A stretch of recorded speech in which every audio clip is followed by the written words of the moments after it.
Hello everyone, welcome to your channel Vishesh academy by Neha. This is Neha. तो कैसे हैं आप सब? होप सब बढ़िया होंगे। तो गाइस, चैनल पर चल रही है हमारी हरियाणा जीके की सीरीज़, जो आपके आगामी सीईटी एंड एस्टेट के लिए बहुत ज़्यादा इम्पोर्टेंट है। तो वीडियो के एंड तक बने रहें। वीडियो को लाइक, शेयर एंड सब्सक्राइब आप ज़रूर करके जाइएगा। तो चलिए वीडियो को स्टार्ट करते हैं। आज हम बात करेंगे हरियाणा की भूगोल की, ये हमारा टॉपिक रहेगा। तो चलिए स्टार्ट करते हैं क्वेश्चंस को। सबसे पहले जो है भौगोलिक संरचना के आधार पर जो आपके PYQ जो आए हुए हैं, तो अब हम उनकी चर्चा करेंगे। शिवालिक पहाड़ियाँ हरियाणा के निम्नलिखित में से किस जिले में नहीं पाई जाती है? अंबाला में, यमुनानगर में, सिरसा में या पंचकुला में? तो देखते हैं क्या करेक्ट ऑप्शन होगा इसका। इतने आप बताइए, आपको क्या लगता है, आप मन में सोचिए। तो सिरसा जो है आपका बिल्कुल करेक्ट ऑप्शन है। जो शिवालिक की पहाड़ियाँ हैं सिरसा ज़िले में नहीं पाई जाती हैं, अंबाला, यमुनानगर, पंचकुला में जो हैं ये पाई जाती हैं। तो सी ऑप्शन इसमें हमारा बिल्कुल करेक्ट है। ठीक है, हरियाणा के पंचकुला, यमुनानगर और अंबाला ज़िले में है शिवालिक पहाड़ियों का विस्तार। और अगर इनकी ऊंचाइयों की बात करें तो 850 से लेकर 1200 मीटर तक इसकी ऊंचाई है शिवालिक पहाड़ी की। और जो शिवालिक ये पहाड़ियाँ हैं हरियाणा की सबसे दक्षिणी पहाड़ियाँ हैं। और शिवालिक पहाड़ियों का निर्माण किस किस से हुआ है? रेत से हुआ है, पत्थर से हुआ है, गाद से हुआ है, बजरी से हुआ है, मलबे से। और इसमें सिरसा ज़िले में बिल्कुल ये नहीं आता है। तो सी ऑप्शन इसमें हमारा बिल्कुल क्या है? करेक्ट है। नेक्स्ट क्वेश्चन, चरखी दादरी की निम्नलिखित में से किसके साथ जो है सीमा नहीं लगती है? चरखी दादरी की इसमें पूछा है। तो महेंद्रगढ़, झज्जर, हिसार या भिवानी? तो बताइए करेक्ट ऑप्शन क्या है। तो देखिए, हिसार और चरखी दादरी बहुत दूर हैं। तो चरखी दादरी की जो सीमा है वो लगती है महेंद्रगढ़ से, झज्जर से, भिवानी से। ठीक है। और हरियाणा सरकार ने आधिकारिक तौर पर जो चरखी दादरी को कब जो है 22वां जिला घोषित किया था? तो 1 दिसंबर 2016 को जो है चरखी दादरी को हरियाणा सरकार ने 22वां जिला जो है घोषित किया था। और ये झज्जर के साथ, महेंद्रगढ़ के साथ, भिवानी के साथ, रोहतक के साथ और रेवाड़ी के साथ अपनी सीमा साझा करता है चरखी दादरी। लेकिन हिसार के साथ ही अपनी सीमा साझा नहीं करता। तो सी ऑप्शन इसमें हमारा बिल्कुल करेक्ट है। नेक्स्ट क्वेश्चन, सोनीपत और झज्जर की सीमा दिल्ली के साथ लगती है, रोहतक की सीमा दिल्ली से नहीं लगती है। केवल ए ऑप्शन, बी, ए और बी, ना तो ए ना तो बी, ये दोनों ही ऑप्शन बिल्कुल करेक्ट हैं आपके। जो आपकी सोनीपत और जो झज्जर है इसकी सीमा जो है दिल्ली के साथ लगती है, और रोहतक की सीमा जो है दिल्ली से नहीं लगती है। ठीक है, दिल्ली जो है उत्तरी, दक्षिण और पश्चिमी किनारों पर हरियाणा, और पूर्व में क्या है आपका यूपी है। ठीक है, तो इन सब से घिरा हुआ है। दिल्ली की सीमा से जो लगते हैं हरियाणा के ज़िले वो हैं आपके फरीदाबाद, गुरुग्राम, सोनीपत और झज्जर। और दिल्ली की सीमा से लगे हुए जो यूपी के ज़िले हैं गाज़ियाबाद और गौतम बुद्ध नगर, नोएडा, ये दो लगते हैं यूपी के। और जो हरियाणा के ज़िले कौन कौन से हैं? फरीदाबाद है, गुरुग्राम है, सोनीपत है और झज्जर है। ठीक है, तो सी ऑप्शन इसमें हमारा बिल्कुल करेक्ट है। तो ये आपका 2023 का क्वेश्चन था। नेक्स्ट क्वेश्चन, डैश हिमालय और हरियाणा के मैदानों की बीच की एक कड़ी है। अरावली की पहाड़ियाँ हैं, मोरनी की हैं, मेवात की हैं या टिपरा की है? तो गाइस, बी ऑप्शन हमारा इसमें करेक्ट है। जो मोरनी की पहाड़ियाँ हैं वो हिमालय और हरियाणा के मैदानों के बीच में, जो हरियाणा के मैदान हैं उनके बीच में एक कड़ी का काम करती है। मोरनी की पहाड़ियाँ ये पंचकुला, चंडीगढ़ की साइड है। ठीक है, तो मोरनी की जो पहाड़ियाँ हैं हिमालय और हरियाणा के मैदानों के बीच की एक कड़ी है। और ये जो है शिवालिक श्रेणी की एक शाखा है, जो हमने फर्स्ट क्वेश्चन पढ़ा है। ठीक है, और जो दो समानांतर श्रेणियों में फैली हुई है। और ये समुद्र तल से अगर बात करें तो कितनी इसकी ऊंचाई है? 1220 मीटर की जो इसकी ऊंचाई है समुद्र तल से। ठीक है, तो बी ऑप्शन इसमें हमारा करेक्ट है। हरियाणा पूर्व में जो है डैश से घिरा हुआ है, तो यूपी से घिरा हुआ है, अभी अभी हमने इसको पढ़ा है।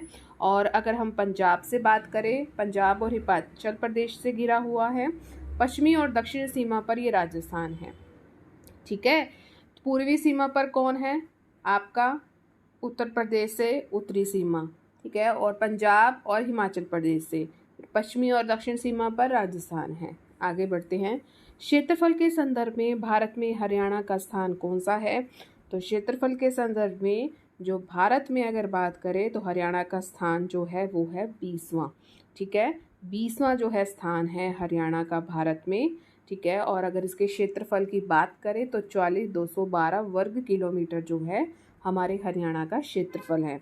नेक्स्ट क्वेश्चन, मोरनी पहाड़ी का उच्चतम जो बिंदु है वो क्या कहलाता है? जो मोरनी पहाड़ी का उच्चतम बिंदु करोड़ चोटी कहलाता है, गहरो चोटी कहलाता है, तोसा या ग्लेशियर? क्या लगता है आपको? तो ए ऑप्शन करेक्ट है। करोड़ चोटी जो है मोरनी पहाड़ी का उच्चतम बिंदु है, और जो करोड़ चोटी है हरियाणा हिमाचल सीमा पर ग्राम चूरी गांव का नाम है, इसके पास ही स्थित है। और अगर इस चोटी की बात करें, करोड़ चोटी की जो ऊंचाई है वो कितनी है? 1467 मीटर है। तो ए ऑप्शन इसमें हमारा बिल्कुल करेक्ट है। मोरनी की पहाड़ी किस जिले में है? अभी अभी मैंने आपसे डिस्कस किया था, तो ये पंचकुला में है। तो ए ऑप्शन इसमें हमारा बिल्कुल करेक्ट है। हरियाणा का निम्नलिखित में से कौन सा प्राकृतिक भाग जो है सबसे बड़ा है? शिवालिक का पहाड़ी भाग है, रेतीला भाग है, मैदानी भाग है, या अरावली की पहाड़ियों का शुष्क मैदानी भाग है? तो क्या लगता है आपको, कौन सा प्राकृतिक भाग जो सबसे बड़ा है? मैदानी भाग। ठीक है, तो सी ऑप्शन हमारा बिल्कुल इसमें करेक्ट है। हरियाणा को जो हैं 5 प्राकृतिक जो है स्थलाकृति भागों में हम बांट सकते हैं। सबसे पहले आपका आएगा बांगर मैदान या लहरदार, फिर आएगा आपका घग्गर यमुना का मैदान, अरावली की पर्वत श्रेणियाँ, शिवालिक पहाड़ियाँ और गिरिपाद मैदान। तो जो मैदानी क्षेत्र है, आप यहाँ भी दे सकते हो कि जो घग्गर यमुना का मैदान है और गिरिपाद मैदान है, तो मैदानी जो क्षेत्र है, और बांगर मैदान भी है। तो मैदानी क्षेत्र जो है प्रदेश का सबसे बड़ा हिस्सा है, और इसका विस्तार जो है कहाँ से लेकर कहाँ तक है? उत्तर से लेकर दक्षिण तक है, और इस हिस्से में ही आपकी सबसे ज़्यादा गर्मी भी पड़ती है, और इसी हिस्से में आपकी बीबीपुर और नजफगढ़ की जो है प्रसिद्ध झीलें भी हैं। तो आप ये याद रखिएगा। डैश शिवालिक की पहाड़ियों की तलहटी में स्थित है। दमदमा है, बदकल है, सुखना है, या भिंडावास है? तो जो पहाड़ियों की तलहटी में है ना, वो है सुखना झील। सुखना झील कहाँ पर है? ये है आपके चंडीगढ़ में। चंडीगढ़ में हिमालय की तलहटी शिवालिक पहाड़ियों पर अवस्थित एक ये जलाशय है। और जो ये सुखना झील है ये बिल्कुल आपका एक मानव निर्मित झील है। इस झील का निर्माण कब हुआ था? 1958 में हुआ था इस झील का निर्माण, और सुखना चौक पर ये बांध बनाकर इसका किया गया था। और इसी झील के पास ही आपको रॉक गार्डन भी मिल जाएगा। तो सी ऑप्शन बिल्कुल करेक्ट है। पश्चिम में गुजरात से लेकर उत्तर में दिल्ली तक फैली हुई पर्वत श्रेणी को आप क्या कहोगे? दोबारा रिपीट कर रही हूँ। पश्चिम में आप गुजरात से चल रहे हो और आप उत्तर में जा रहे हो दिल्ली तक। इस पर्वत श्रेणी को आप क्या कहोगे? अरावली की, विंध्या की, सतपुड़ा की, या कैमूर की? तो अगर पश्चिम से लेकर उत्तर तक की बात करते हो तो अरावली की श्रेणियां हैं। ठीक है, अरावली रेंज उत्तर पश्चिमी जो है आपकी भारत में एक पर्वत श्रृंखला है। ये आप ध्यान रखोगे। उत्तर से लेकर पश्चिम तक, दिल्ली से लेकर गुजरात तक, जो दक्षिण पश्चिम दिशा में लगभग 670 किलोमीटर तक ही विस्तृत है। ये जो पर्वत श्रृंखला है वो दिल्ली के पास से शुरू होती है और दक्षिण हरियाणा राजस्थान से गुजरते हुए ये कहाँ तक जाती है? गुजरात में जाकर ये बिल्कुल समाप्त हो जाती है। अगर हम इसकी सबसे ऊंची चोटी गुरु शिखर जो है, अगर हम बात करें कि इसकी ऊंची चोटी की बात करें तो उसका नाम है गुरु शिखर। और जो इसकी चोटी है गुरु शिखर, इसकी ऊंचाई कितनी है? तो ऊंचाई है इसकी 1722 मीटर। ठीक है, और अरावली पर्वत श्रृंखला जो है भारत की सबसे पुरानी पर्वत श्रृंखला है। नेक्स्ट क्वेश्चन की ओर मूव ऑन करते हैं। अरावली की पहाड़ियों की मुख्य उपस्थिति डैश जिले में जो है पाई जाती है? अरावली की पहाड़ियों की जो मुख्य उपस्थिति है कहाँ पाई जाती है? फरीदाबाद में, रोहतक में, गुड़गांव में, या हिसार में? देखो हिसार में तो बिल्कुल भी नहीं हो सकता। ठीक है, तो आपका करेक्ट ऑप्शन है गुरुग्राम। तो गुरुग्राम जिले में जो है इसकी अवस्थिति पाई जाती है। और अरावली की पहाड़ियाँ गुजरात हमने अभी अभी पढ़ा है, राजस्थान, दक्षिण में हरियाणा और दिल्ली में नॉर्थ साइड तक ये फैला हुआ है। तो आपका सी ऑप्शन इसमें बिल्कुल करेक्ट है। आगे बढ़ते हैं हम। निम्नलिखित में से कौन सी पहाड़ियाँ और मैदानों के बीच एक योजक है? इस क्वेश्चन को हम दोबारा पढ़ रहे हैं। तो मोरनी पहाड़ियाँ आपका बिल्कुल करेक्ट है। पहाड़ियाँ भी हैं और मैदान के बीच में जो मोरनी पहाड़ियाँ हैं वो एक योजक का काम करती है। और जो आपकी मोरनी की पहाड़ियाँ हैं ये शिवालिक श्रेणी की ये शाखाएँ हैं और जो ये पहाड़ियाँ हैं हरियाणा के पंचकुला जिले में स्थित है। ठीक है, चलिए आगे बढ़ते हैं। हरियाणा को डैश मुख्य भौगोलिक भागों में बांटा गया है। आपको क्या लगता है इसका करेक्ट ऑप्शन? हम 14वें क्वेश्चन पे पहुंच चुके हैं और अगर आप अब तक वीडियो तक बने हुए हैं तो अब आपको पता लग गया होगा कि आपकी तैयारी कितनी है। ठीक है, तो कमेंट सेक्शन में आपने ज़रूर बताना है कि आपको ये सेशन कैसा लगा है। तो हरियाणा को डैश मुख्य भौगोलिक भागों में बांटा गया है, तो इसे 5 जो है स्थलाकृति भागों में विभाजित किया गया है। आपको ये मैं बता चुकी हूँ। हरियाणा राज्य पश्चिम और दक्षिण में डैश से जुड़ा हुआ है, ये भी मैं आपको बता चुकी हूँ। तो आपने 15 का जो है आपको ऑप्शन जो है कमेंट सेक्शन में ड्रॉप करना है कि क्या ऑप्शन होगा, हिमाचल प्रदेश, राजस्थान, उत्तराखंड या यूपी। तो आप देखेंगे। चलिए आगे बढ़ते हैं। शिवालिक पहाड़ी डैश के ज़िले में स्थित है। साहिबी में है, अम्बाला में है, अरुणा में है, घग्गर में है।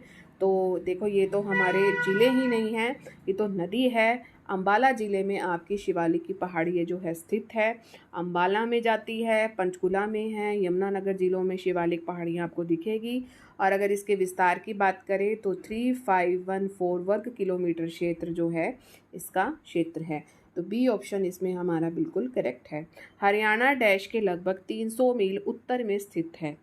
300 मील उत्तर में ग्रीनविच रेखा के, भूमध्य रेखा के, कर्क रेखा के या मकर रेखा के।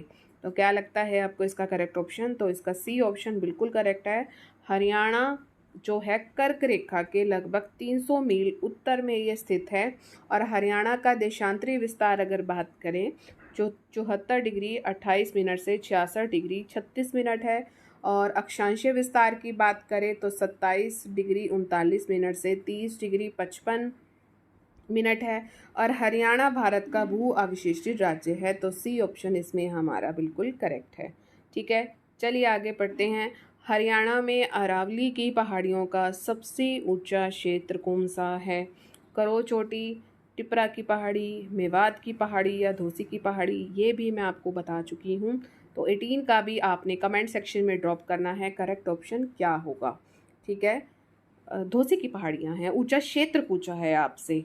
करो चोटी तो सबसे ऊंची चोटी थी, यहाँ पर सबसे ऊंचा क्षेत्र पूछा है। तो धोसी की पहाड़ियाँ हैं, इसका सबसे ऊंचा क्षेत्र है धोसी की पहाड़ियाँ।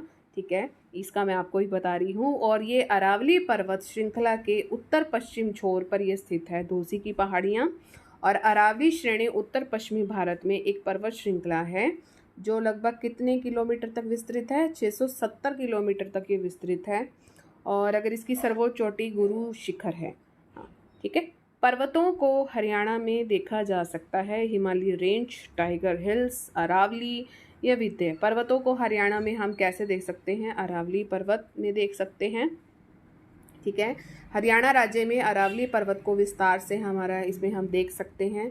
और अरावली की शुष्क पहाड़ियाँ प्रदेश के ये कहाँ है? दक्षिण में स्थित है। और ये पहाड़ियाँ गुड़गांव जिले के मेवात क्षेत्र में स्थित हैं। कहाँ है ये? मेवात क्षेत्र में। तो सी ऑप्शन इसमें हमारा बिल्कुल करेक्ट है। आज का हमारा लास्ट क्वेश्चन है, किन पहाड़ियों में मुख्य रूप से अम्बाला, पंचकुला और यमुनानगर शामिल होते हैं? तो शिवालिक की पहाड़ियाँ, अरावली की पहाड़ियाँ, मेवात की पहाड़ियाँ या धौसी की ये है पहाड़ियाँ। तो ये वही है जो हम शुरू से पढ़ रहे हैं। तो शिवालिक की पहाड़ियाँ जो हैं अम्बाला में, पंचकुला में और यमुनानगर ज़िले में शिवालिक की पहाड़ियाँ आपको दिखेंगी। और अगर इन पहाड़ियों की ऊंचाई की बात करें तो 900 मीटर से 2300 मीटर तक जो है, 900 मीटर से 2300 मीटर तक इनकी ऊंचाई है।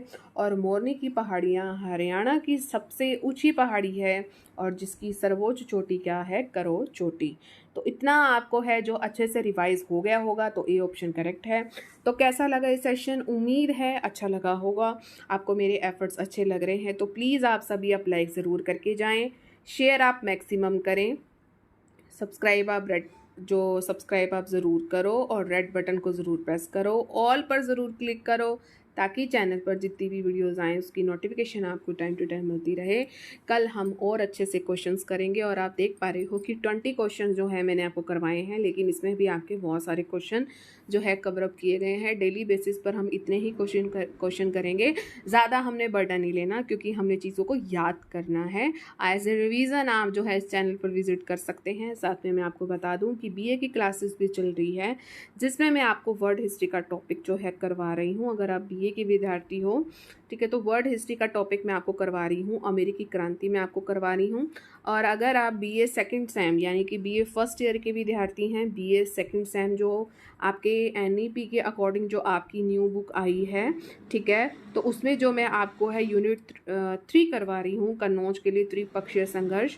तो मैं आपको बता दूं कि जो आप चैनल पर विजिट करो, प्लेलिस्ट जो है अलग अलग बनी हुई है, तो आपके लिए यूज़फुल रहेगा अगर आप बीए के विद्यार्थी हो। चाहे अगर आप किसी कॉम्पिटिटिव एग्ज़ाम की प्रिपरेशन कर रहे हो तो वो चैप्टर तो आने ही आने हैं, तो आप उस पर्पज़ से भी पढ़ सकते हो। तो चलिए मिलेंगे अपने नेक्स्ट सेशन में। Till then thank you so much for watching. Bye bye guys and take care.